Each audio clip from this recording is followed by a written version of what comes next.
Four Rivers. It is natural to become overwhelmed as one looks out and upon the masses of this earth, feeling that our fate as a species cannot be altered so easily.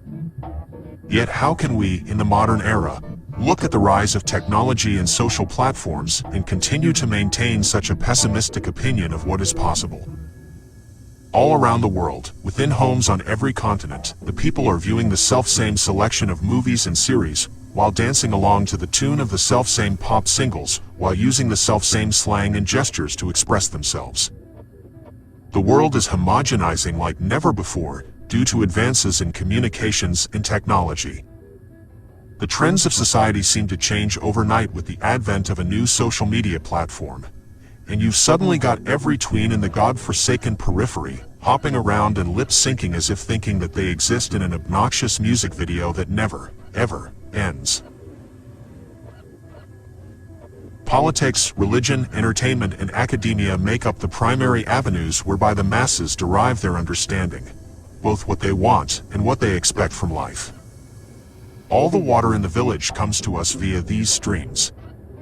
This must be kept in mind as we construct our approach, being that the majority cannot be swayed by sense and logic, and our instinct may be to equate that fact with immovability, as in the inability of such individuals to be swayed altogether, though it simply means that we must find an alternate way to their hearts and minds. In other words, if we wish for them to understand our message, then we must speak out in a language that they will understand. For an obvious example of such influences at work on an impressionable population, look no further than to the way in which certain populations, especially in the United States, have approached a deadly once-in-a-century pandemic that has ravished all aspects of our world and lives over the past couple of years. Some will chalk this up to a problem of human foolishness, and it's true that we must be held accountable for our lack of discernment in these cases, although we cannot and should not overlook the role played by the media, politics, and religious thinking in forming such a dangerous and unhealthy paradigm. And listen, I'm not all that fond of getting into polarizing topics as this, though something of this nature and magnitude should have never come to be seen as a polarizing topic to begin with. And if you take issue with these statements, then, honestly, I don't know why you would even bother reading what I have to say, unless in searching for another boogeyman, as the focus of all that I have put forward clearly revolves around the responsibility of the individual unto the greater whole, and such empathy and unselfish conviction is something that is evidently a foreign concept to these people.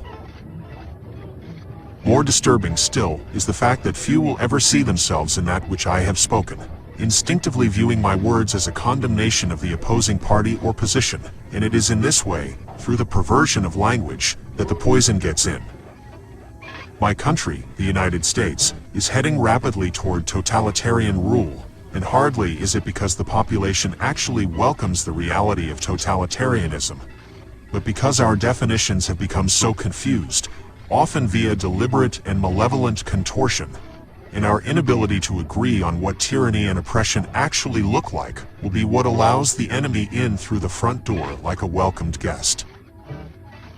Much of the American population is legitimately convinced at this point that tyranny refers to being told "Happy Holidays" by a well-meaning cashier, or finding ethnic diversity among the cast of their beloved superhero franchises. Such is the value of having our associations in order, as with the threat posed by disorder.